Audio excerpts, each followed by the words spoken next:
어제 마음은 말의 샘터다, 그렇게 말씀을 드렸습니다. 마음의 표현이 곧 말이요, 더 깊게는 그 마음의 좌소, 즉 마음의 자리는 영혼의 자리가 된다.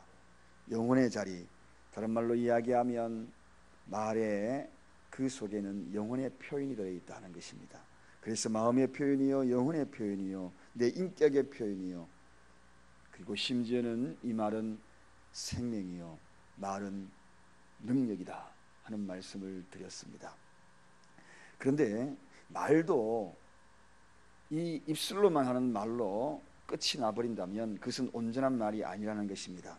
말은 두 가지가 완성이 되었을 때에 그 말이 완전한 말이 형성이 됩니다. 즉 말과 행동, 이 두 가지가 어우러져야 한다. 내가 말을 한 것은 행동으로 옮겨졌을 때 비로소 온전한 말이 되는 것입니다. 그래서 입술의 말은 한 40%, 그리고 태도 약 60%, 그래서 이 두 가지가 어우러졌을 때에 말이다, 이렇게 정의할 수가 있는 것입니다. 자, 그렇습니다. 이제 예수님은 산상보훈에 있어서 결론 부분에 치닫고 있습니다. 지금까지 많은 교훈들을 가르치신 우리 예수님, 이제 배운 대로 실천을 해라, 그러한 모습을 오늘 본문을 통하여 일러주시면서 주여 주여 하는 자마다 그 주여 주여 하는 것에 대해 그 결론을 반드시 행동으로 옮기라는 것입니다. 주여 주여, 여러분 오늘 이 본문에는 이 주님이라는 단어는 히브리 말로 있던 그 말을 헬라어로 옮긴 그런 표현입니다. 단순하게 주인이다, 주님이라고 이런 고백을 하는, 스승입니다, 이런 고백을 하는 그런 뜻의 차원을 넘어선 주님은 무엇을 요구하는가? 그것은 바로 메시아직 권위를 요구하고 있다는 것입니다. 정말 구세주라면, 정말 생명의 주인이라면 행동으로 옮겨라, 그런 이야기입니다. 생명의 길로 접어들어야 한다는 것입니다. 입술에 그 고백한 그대로 정령 행동으로 옮겨라, 그런 이야기입니다. 여러분, 태도의 변화가 일어나지 않는 회개는 진정한 회개가 아니죠. 가령 우리 자녀들이 부모에게 잘못해서 부모님 용서해 주십시오, 어머니 용서해 주세요, 그 입술로 분명히 고백하면 그래 앞으로 그러지 마라, 이렇게 우리가 이야기합니다. 그런데 그 태도가 어떻습니까? 알았어, 다시는 안 그럴게 하면서 자기 방으로 툭 들어가는 거, 진정한 용서가 아니잖아요. 말은 분명히 용서해 달라고 이야기했지만 그 속에 분노가 있고, 알았어 그렇게 할게 라고 문 쾅 닫고 들어가고, 절대로 당신 술 먹으면 안 돼, 다시는 안 먹을게 쾅 닫고 들어가고. 이게 진짜 회개인가요? 아니잖아요. 태도의 변화가 일어나는 겁니다. 행동의 변화.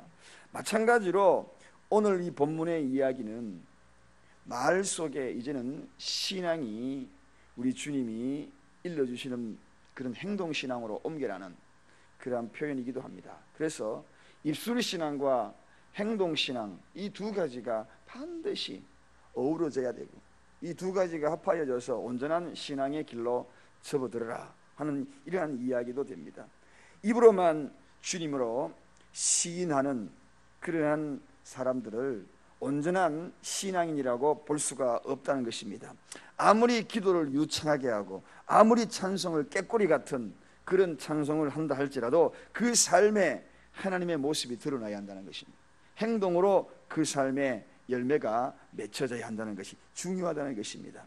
그러므로 정말 우리가 구원주로 인정하느냐, 정말 주님으로 인정하는가, 주님이 그 질문을 먼저 던지는 겁니다. 정말 나를 메시아로 인정하는가, 메시아의 권위를 가지고 주여 주여 하고 있는가, 그렇다면 그것을 정말 생명의 말씀으로 여기고 있는가, 그러면 그 말씀에 순종하라는 것입니다. 그 말씀대로 행동해야 한다는 것입니다. 여러분, 우리가 정말 주님을 나의 메시아로, 나의 구원주로 고백하고 있습니까? 그분이 아니면은 도저히 구원받을 수 없는 그러한 것을 분명히 선포할 수가 있는가? 그렇다면, 그것이 정말 주님이라면, 그분이 정말 주님이라면, 선생 이상의 메시아로 인정한다면 그 말대로 따라야 될 것이 아닌가?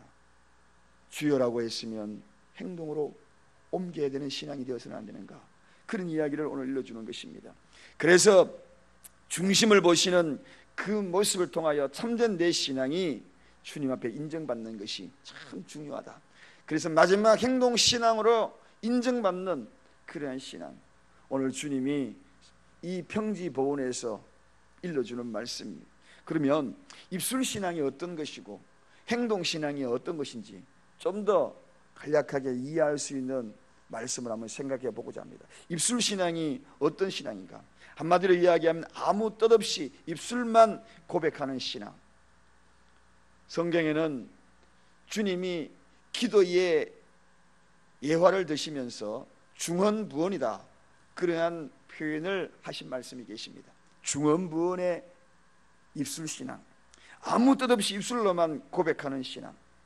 여러분, 우리가 아멘을 하지만 그 아멘 속에 아무 뜻 없이 주기도문을 새벽마다 고백을 합니다. 아무 뜻 없이 하는 것, 입술신앙입니다. 정말 주님이 가르친 그 기도를 고백을 했다면 그 입술신앙이 행동신앙으로 옮겨져야 한다는 것입니다. 중언부언하는 것이 입술신앙입니다. 중언부언이라는 이 말은 원래 어린아이의 옹알이하다, 거기에서 유래된 이야기입니다. 옹알이하는 거예요.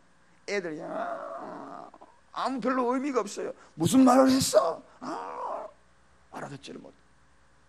그게 바로 옹알이입니다. 옹알이하는 신앙이 입술신앙이라는 것입니다. 한마디로 의미 없는 신앙입니다.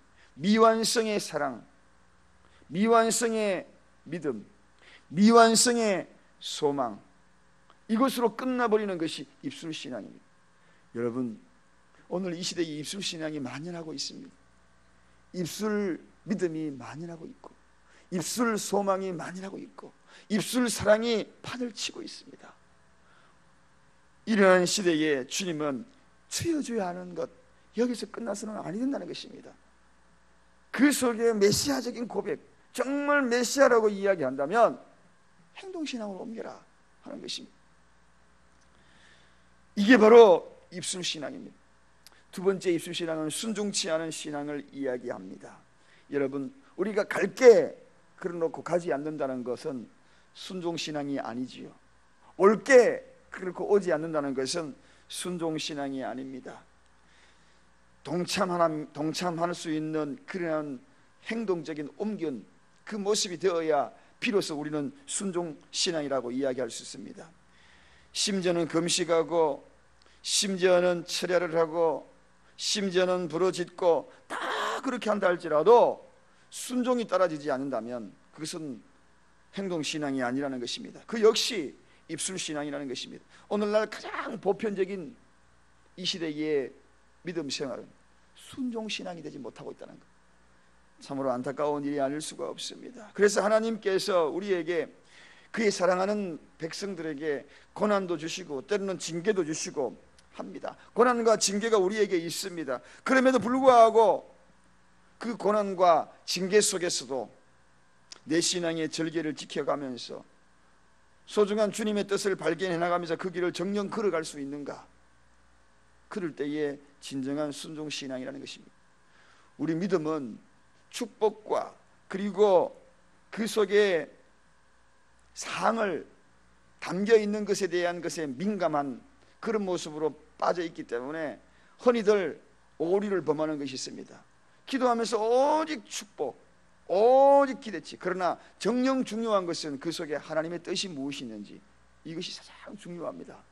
그 뜻을 따라서 행할 때에 진정한 순종이 나오거든요. 무엇인가 기대하면서 나에게 주실 것을 바라면서 가는 그 신앙은 참된 순종이 나올 수 없습니다. 그러나 이 속에 분명 하나님의 뜻이 있을 거예요. 그러므로 고난도 묵묵히 걸어갈 수 있는 것은 바로 그 속에 숨겨져 있는 하나님의 뜻 때문인 것입니다. 그럴 때에 진정한 순종이 나오거든요.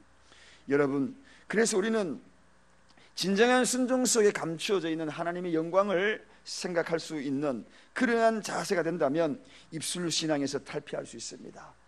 하나님의 뜻, 그래서 힘든 일이 있어도 이 속에 하나님의 뜻이 있을 거야 하고 걸어갈 수 있을 때, 그리고 고난이 있어도 환난이 있어도 이 속에는 하나님의 뜻이 있을 거야 라고 생각하면서 걸어갈 때 순종의 길을 걸어갈 수 있습니다. 축복의 기대를 가지고 걸어가는 자는, 오직 축복을 생각하면서 걸어가는 자는 진정한 순종의 길을 걸어갈 수 없어요. 조금 어려운 일이 있고 환난이 닥치고 고난이 닥치고 위기가 닥치고 그러면 금방 뒤돌아서 버리거든요. 그래서 여러분, 하나님의 뜻을 생각하면서 걸어갈 수 있는 이들은 입술신앙에서 벗어날 수 있습니다. 축복에만 기대하는 이들은 입술신앙에서 멈출 것입니다.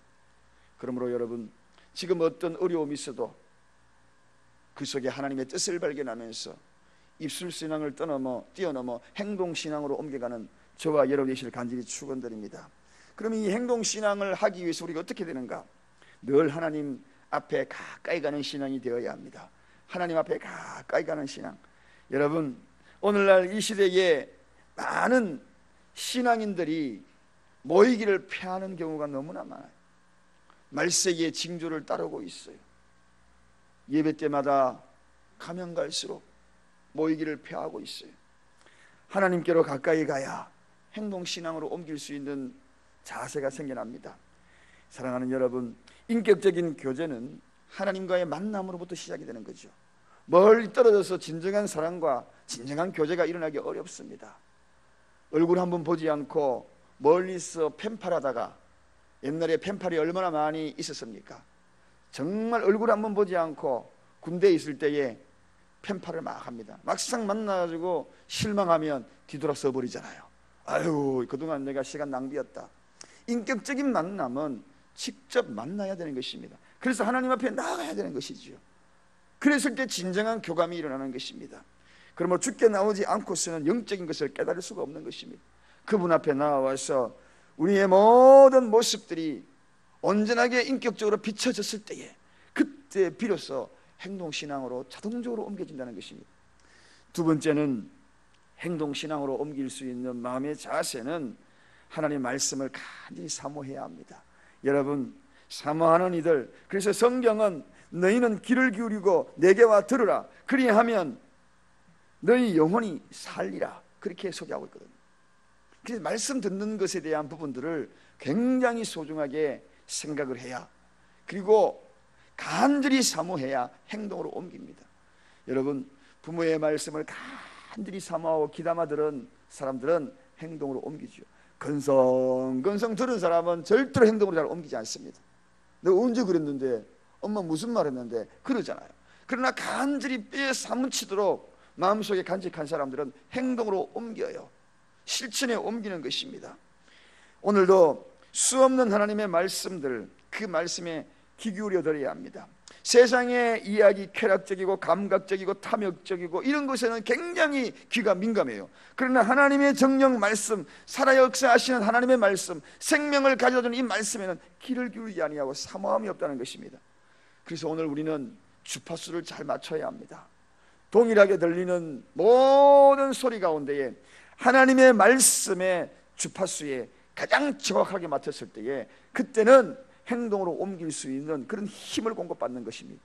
사랑하는 여러분, 오늘도 하나님의 말씀에 귀를 기울여 제대로 된 주파수를 맞춘 여러분들이 오늘 이 말씀 듣고 행동으로 실천해가는 저와 여러분이 되시길 바랍니다. 이제 행동신앙은 말씀대로 실천하는 것이 중요합니다.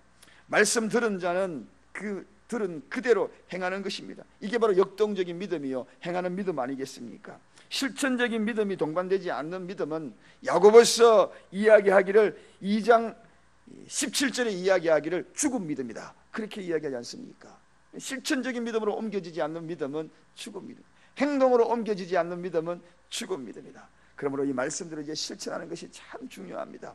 행동신앙은 하나님 앞에 가까이 가는 것이고, 그 말씀을 철저하게 사모하여서 귀 기울여 듣는 것이고, 그리고 난 다음에 실천적인 모습으로 행하는 것입니다. 이것이 바로 오늘 행동신앙으로 옮겨가는 과정이라는 것입니다. 사랑하는 여러분, 오늘날 입술신앙 너무나 만연합니다. 우렁찹니다. 우렁찬 찬양이 있습니다. 우렁찬 아멘이 있습니다. 그리고 힘찬 발걸음이 있어요. 그러나 행동신앙이 아니라면 주님 앞에 거두어질 나타날 열매는 없는 것입니다. 오늘 내 모습은 입술 신앙인지 행동 신앙인지 한번 다시 살펴보면서 오늘도 주어진 말씀에 귀 기울인 그대로 삶 속에 실천해 나가는 저와 여러분이 되시기를 간절히 축원드립니다. 기도하겠습니다. 하나님 아버지 감사합니다.